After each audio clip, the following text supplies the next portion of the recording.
Diego Yenu, buenas tardes, ¿cómo estás? Estamos que no es poco. ¿Cómo entender el resultado de este 26 de octubre? ¿Por dónde arrancás? Difícil. A ver, primero yo diría el 7 de septiembre tuvo mucha importancia porque era una elección obviamente de resonancias nacionales, la de la provincia de Buenos Aires, y gran parte de los votantes de Milei entendieron ahí que el peronismo estaba listo para volver al poder. Estaba la posibilidad de una reacción en contra de esa posibilidad.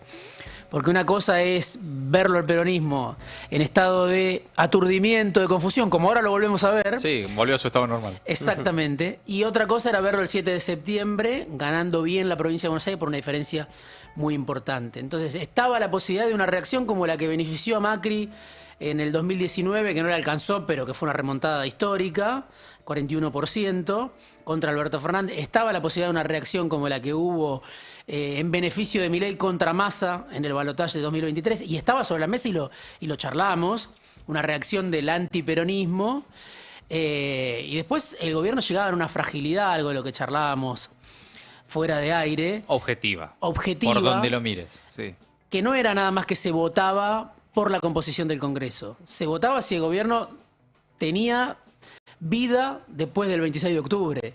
De hecho, la lectura de que esto es una resurrección y que Milei revivió sí, es adecuada. Es correcta. En línea con esa expectativa, ¿no? Sí, por eso digo, yo creo que hay una reacción de una parte del electorado, ese es un elemento, a que el peronismo vuelva. No queremos peronismo, ninguna forma de peronismo, sobre todo el peronismo ligado al kirchnerismo, pero además hubo un sector de la sociedad que dijo, Milei tiene que continuar con su mandato, esto no puede terminar mal y pronto. Tiene que continuar, necesita ese apoyo popular, y era lo único que lo podía sacar de esa endeblez, ¿no? De esa fragilidad. Por un lado el salvataje de Trump que le permitió llegar, pero por otro lado necesitaba que apareciera otra vez el pueblo de Milei, sectores acomodados sin duda, pero también sectores del precariado, podemos decir, que habían apostado a Milei y que lo volvieron a poner en carrera.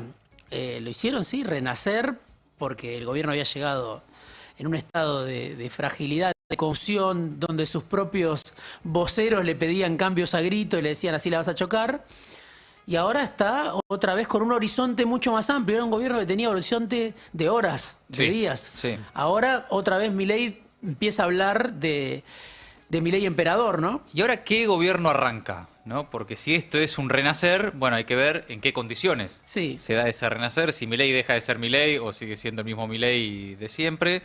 Pero evidentemente fortalecido, ni hablar, fortalecido parlamentariamente, pero políticamente el respaldo social es muy grande, y además esto confirma entonces que el salvataje de Estados Unidos viene, ¿no? Ya no hay dudas, y eso también hoy vemos la fiesta de los mercados con números que no se veían hace 30 años. Y la posibilidad de ampliar y de ir, como dice él, por reformas de fondo. Pero es Milei, sí, ¿no? Al mismo tiempo. Tiene una esencia. Hay una esencia ahí. El principal obstáculo para todo ese desarrollo es Milei, ¿no? ¿Qué ves vos ahí en esa lógica también de las internas que tienen y cuestiones que están ahí entre los carinistas y los Lo primero que tenemos para analizar qué gobierno viene es el discurso del presidente ayer, que fue, no sé si uno de los mejores que dio Milei, tomando lecciones justamente de su propia debilidad. Sí, creo que es la primera vez que le habla a los 47 millones de argentinos desde que ganó. Nunca le había hablado a los 47 millones de argentinos, más allá de que dejó afuera el kirchnerismo de las negociaciones, pero le habló a todo el pueblo argentino en un intento de ampliar, de relegitimarse, incluso más allá de los 9 millones y pico de votantes que tuvo. Después le habló a los gobernadores, ¿no? A los gobernadores que hacían cotizar, los gobernadores moderados, el colaboracionismo que se estaba haciendo cotizar alto, los convocó. Entonces, y además valen menos que el valen menos, pero él podría haberles dicho ratas.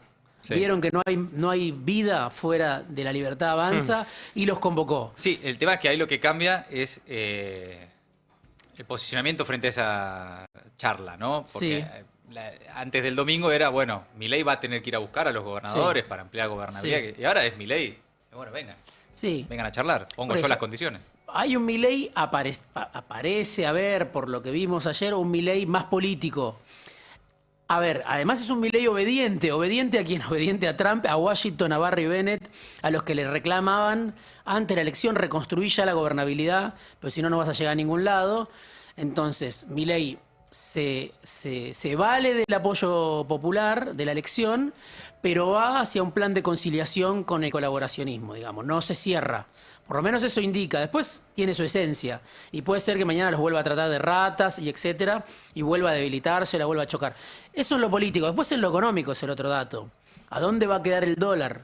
Si el gobierno va a volver a un dólar planchado diciendo, bueno, ahora tenemos crédito porque el riesgo país bajó abruptamente, entonces va a haber esta fiesta en los mercados, va a haber crédito para el país, no sé cuál es la cuenta que hace Caputo, o si efectivamente el gobierno trata de tener un dólar más alto, que es más viable para la Argentina. Un dólar planchado, sabemos que castiga a muchísimos sectores exportadores, industriales. El Milei del otro día, el de ayer, digamos, con la corbatita, digamos, más tranquilo. Hoy a la mañana con Laje también, ¿eh? Sí, más tranquilo, menos enfervorizado, digamos, hace más juego con este segundo que vos decís, digamos, que no va a ir a por todo, a volver a apostar al dólar planchado, sino que va a hacer un poco más los deberes. Se supone que sí, por eso es un Milei más político, pero para seguir los mandamientos que le impone Trump y el fondo. Claro. Que sería soltar el dólar, acumular reservas y reconstruir la gobernabilidad, ¿no? O sea, empezar un gobierno nuevo y hacer lo que no hiciste. Es un Milei que suena a los ojos de sus votantes y de las personas comunes que están más alejadas de la política como más dialoguista, pero que en realidad es muy obediente a lo que a la hoja de ruta que le está marcando el poder supranacional, digamos, no local ya. Curiosamente, se vendría, en caso de que eso suceda, una etapa de un Milei más dialoguista cuando tiene más fortaleza en el Congreso, a contramano del Milei rompe todo en absoluta minoría, corriendo de atrás y demás, ¿no? Es como, sería llamativo, ¿no? Que ahora que no los necesita tanto tenga que ir a buscarlos o vaya a buscarlos, pero bueno, son otros tiempos también. Ahí hay un elemento que es, y que muchas veces lo charlamos, la dirigencia política en la Argentina, la gran mayoría, desde mi punto de vista, comparte el norte de Milei. No le gustan los gritos, no le gustan las patillas, no le gusta que los insulten, pero si uno mira la composición del Congreso y más ahora, no sé, el 70% de la dirigencia política piensa como Milei. En todo caso, con otras formas. Pero piensa que nuestro destino natural es ser a un apéndice de Estados Unidos, que hay que hacer reformas pro mercado, que el Estado tiene que tener un lugar mínimo, que hay que darle garantías al sector privado, etcétera, etcétera.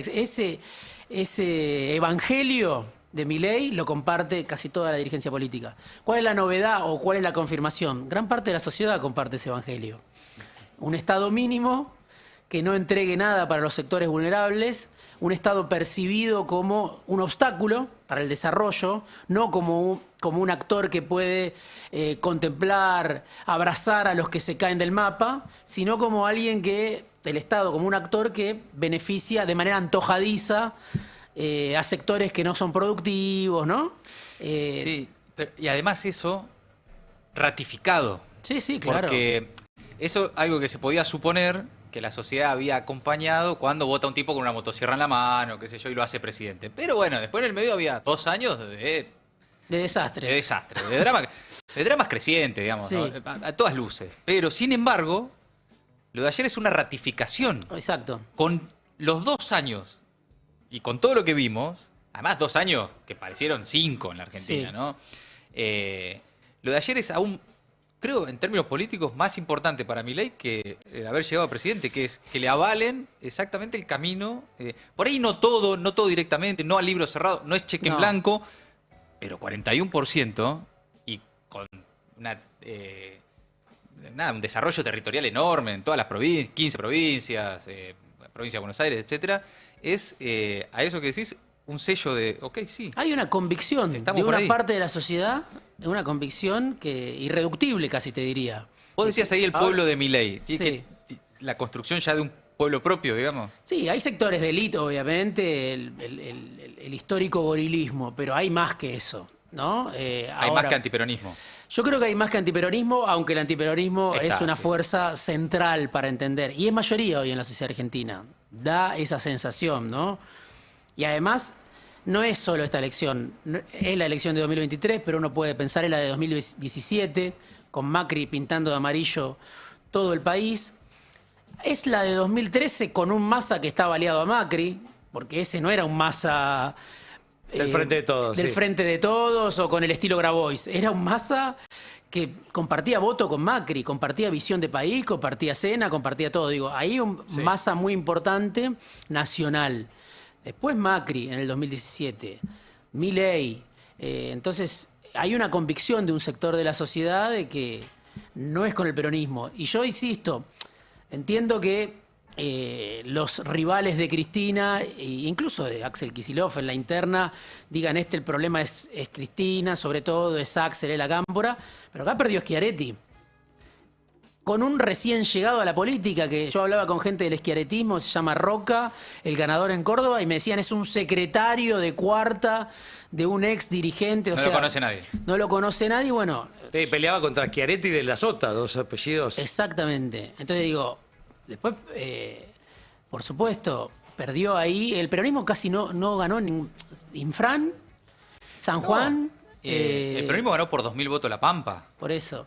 Ganó ahí nomás La Rioja, ¿no? Ahora, territorio gobernado por el peronismo. No, Diego, pero no hay un poco una contradicción esto que decías de esa mayoría que aparentemente no quiere un Estado fuerte o quiere un Estado lo más mínimo posible, con estas cosas que también perdió Schiaretti ahí, pero en la otra ganó, en la provincial ganó, digamos, como ese doble juego de que a veces quieren un poco de Estado también, el provincial o el municipal, o hay una idea de que cuando es más local la elección, sí. Son elecciones distintas, sí. En la elección local lo mismo se vio con Puyaro, que ayer salió tercero, una paliza. Parecía que Puyaro, bueno, era un gobernador que venía a hacer historia, reformó la Constitución. Un proyecto de presidenciable, todo lo que se decía. Por eso, y sale mal. Entonces sí, son elecciones distintas. La provincial, como la municipal, la sociedad valora de una manera. Hay gente que puede haber votado al peronismo en municipios de la provincia de Buenos Aires el 7 de septiembre. No hay gente, mucha gente. Si no, nos explica que ahora ganó en 99 municipios de la provincia de Buenos Aires la Libertad Avanza. Hay gente que votó al intendente peronista y votó a Milei para el Congreso, ¿no? Claro. Sí. Votó a Santilli, pero votó para sostener a Milei con vida. Entonces, son distintos tipos de elecciones. Pero me parece que lo que se consolida es esta idea de que el bloque antiperonista o no peronista es mayoría en la Argentina hoy. Y hasta podríamos pensar haciendo un revisionismo, digo, para discutirlo, pero durante mucho tiempo se pensaba que el menemismo había sido una excepción en la historia argentina, durante los años del apogeo kirchnerista. Bueno, una cosa media rara, porque era Menem, porque era peronista. Bueno, pero después tuviste a Macri y ahora tenés a Milei. Entonces, si miramos desde hoy, 40 años de historia para atrás, parece que el kirchnerismo fue la excepción y no el menemismo. Todavía falta, hay que ver cómo termina Milei. Pero digo, hay un bloque sólido y la particularidad de Milei es que es un líder que interpela a sectores de la juventud, ¿no? Que volvieron. Ahí hay un problema para el peronismo. ¿Qué pasa con los jóvenes? Porque con los jóvenes, con los sectores populares, con los sectores populares también, con el precariado. Con el precariado, porque se supone que el antiperonismo clásico, ¿no? Te dicen, no, el antiperonismo en Argentina tiene 40 puntos. Bueno, sí, pero el antiperonismo era un voto de clase también, ¿no? Históricamente. Los 80 años de antiperonismo más o menos dividía a la Argentina en clases. Ahora esto está más cruzado. Entonces, es antiperonismo, pero ojo, porque también ya hay identidad propia de algún sector de la sociedad que se identifica con Milei por las razones que sea y que tal vez antes se identificaba con el peronismo. Eso no es un voto gorila. No. Es un voto que evidentemente dejó de creer en el peronismo y que hoy cree en Milei por las razones que sea, ¿no? Bueno, ahí hay un tema clave, que son múltiples, casi tabú para el peronismo, que es que fue el Frente de Todos, ¿no? O sea, y la sociedad, aunque el peronismo y los sectores que acompañan al peronismo no quieran mirarse en el espejo de 2019-2023, hay una parte mayoritaria de la sociedad, ayer 9,5 millones de personas, que sigue mirando esa experiencia. Nunca el peronismo se fue tan rápido del poder por decisión popular en su historia, en 80 años de historia, nunca lo echaron los votos tan rápido. Y bueno, evidentemente esta elección repone en escena algo que el 7 de septiembre parecía haber barrido bajo la alfombra. Bueno, listo, ya está, Milei está agotado, lo que veíamos muchos, Milei está agotado, no va más. su gobierno es un desastre, no deja conforme a nadie.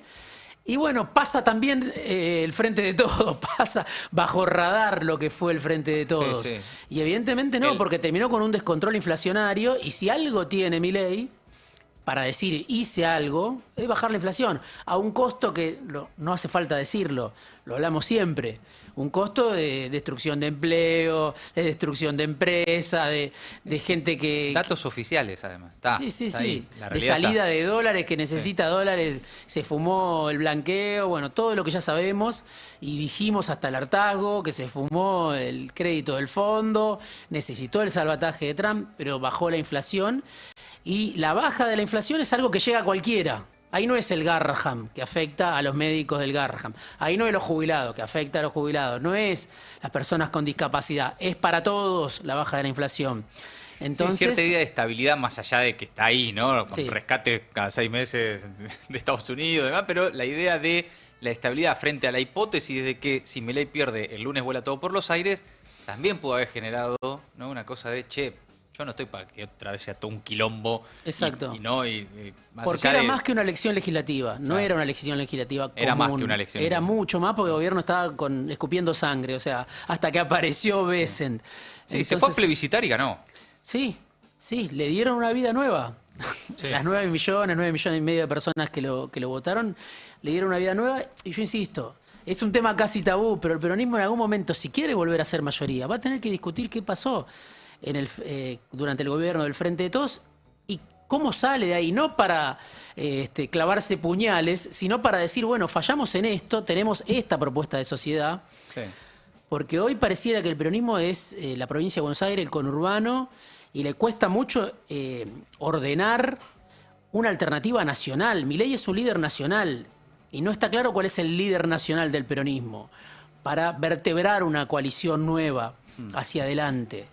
Entonces hay un montón de lecciones de la derrota de 2023 que el peronismo no quiso leer. No, de hecho, Unión por la Patria, o Fuerza Patria ahora, Sí. es el Frente de Todos sin Alberto Fernández. Sí.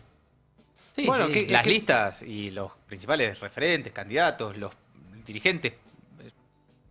Massa fue el ministro de Economía hace Sí. 2 años. Sí. Todo, más o menos, el que te gusta más, alguno te gusta más, otro te gustan menos, pero es el mismo gobierno sin Más moreno. Más moreno, Y con Grabois en un lugar más importante. sí. Bueno, y después sí, algunos regresos, no sé, Urtubey en Salta, digamos, pero o sea, más cuestiones más satelitales. Pero es, sin Alberto Fernández, más o menos el mismo esquema, incluso con los mismos problemas de decisión, con los mismos Sí. obstáculos, con las Sí. mismas internas, en definitiva, a cielo abierto. Sí. Entonces, y no fue hace 20 años, fue No. hace 2. En 2 años pasaron muchísimas cosas, pero hay un sector enorme de la sociedad que recuerda eso que pasó recién, ¿no? Tal vez es una reacción a eso, en Sí. parte. Entiendo, hoy lo charlábamos con los chicos, lo conversamos mucho y un poco en lo que estamos todos, ¿no? Tratando de encontrar la explicación. Obviamente no es una sola, hay varias. En todo caso, lo que hay que es ordenar, no sé, una jerarquía de, bueno, ¿cómo se explica esto? Sí. Pero evidentemente son muchas las razones por la magnitud del triunfo de Milei, ¿no? Sí, y otra vez, el tema de la polarización, de la identidad, de dos identidades importantes mayoritarias en la Argentina. Una es el peronismo con todos los problemas de los que estamos hablando. Sí. La otra es esta derecha, que hoy tiene como extrema derecha, que hoy tiene como líder a Milei. Bueno, se vota entre esas dos opciones mayoritarias, la mayor parte de la población. Los que van a votar, porque hay mucha gente que no va a votar y está desenganchada del sistema, pero los que van a votar optan por una de esas dos. Y no es que aprueban todo, pero es una cosa o la otra.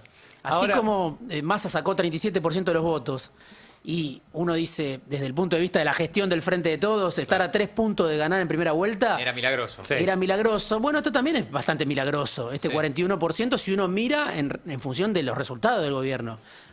Ahora, Diego, este resultado también, digamos, también no te transmite como una idea de que incluso en este momento que vos lo describías, escupiendo sangre, Milei, Sí. qué sé yo, tuvo una capacidad de generar entusiasmo en algunos grupos, obviamente, no en todos, pero eso también irradia lo que decías también, el pibe que volvió a ir a la casa a hablar con los viejos, a decir, che, no sé qué. Digo, ¿no tiene una capacidad de generar entusiasmo mayor que la de cualquier las experiencias del 2015 para acá del peronismo? Y la verdad, o sea, el tipo de liderazgo de Milei es un liderazgo carismático, digamos, es una especie de esto que vimos en el Movistar Arena, que a muchos de nosotros nos parece una payasada. Hay sectores de la sociedad que dicen, sí, quiero esto, ¿no? Conectan con eso. Sí, yo creo que hay un sector que está entusiasmado. No sé si es la mayoría del votante de Milei. Yo creo que mucha gente lo votó con los dientes apretados. ¿Seguro? Diciendo, bueno, no quiero lo otro. No quiero lo otro, voté por acá, no me arrepiento, quiero que llegue hasta el final. Bueno, de esos testimonios silvestres, hoy en la tele hay un montón. Que salieron todos los canales de la calle a preguntar. De lo que más vas a encontrar es eso que parece irracional, pero es, no, yo no quiero lo de antes. Pero vos estás mejor, tenés laburo, no tengo laburo, me mantiene mi hijo, no tengo laburo, no sé qué. Vos decís, no, ¿cómo puede ser? Bueno, evidentemente pesa mucho más de lo que algunos creían no querer volver a lo de antes. Sí. Evidentemente, ¿no? Es un voto cultural, ideológico, por eso digo identitario también. Claro. Y hay una cosa, en ese sentido, muy sólida. Insisto, de acuerdo con lo que vos decís, Mati, no es solo el antiperonismo, porque si no es una cuestión estática de listo. Claro, está ya el antiperonismo, ni te presentes a elecciones, claro, porque ya tenés enfrente una fuerza mayoritaria. Eso está, hay un sector que va y viene, pero claro, hay sectores que están replegados y no participan, la participación es baja. En el 2001 hubo 75% de participación. Claro. Había como un enojo con el sistema político. La gente iba a votar aunque sea con la feta de salame. Ahora claro, mucha gente dice, ni voy. Sí, hay un tercio ahí fuera del sistema, ¿no? Y hay ex votantes del peronismo ahí. Sin duda, pero por supuesto. Que el peronismo no lo fue a buscar ni les habló.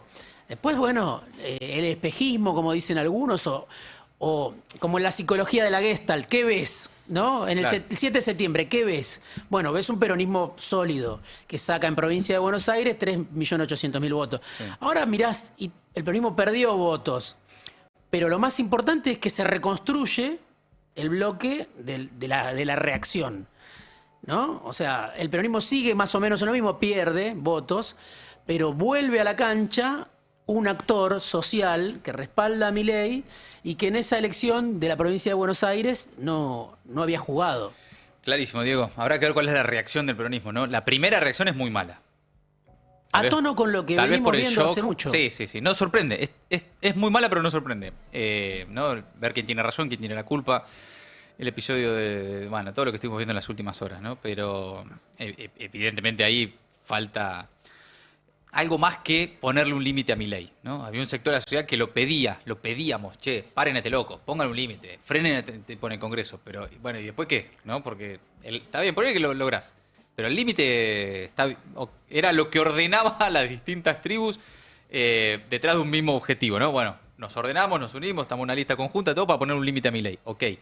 Ahora tiene que venir una etapa más propositiva, más proactiva, más al contraataque, porque si no es... Salvo que el peronismo se haya acostumbrado o se esté disponiendo a hacer oposición testimonial. Bueno, lo que te decía antes un poco, digo, que parece que el peronismo estuviera empeñado en despertar la menor cantidad de emociones posibles. Digamos, porque sabe que si despierta emociones negativas.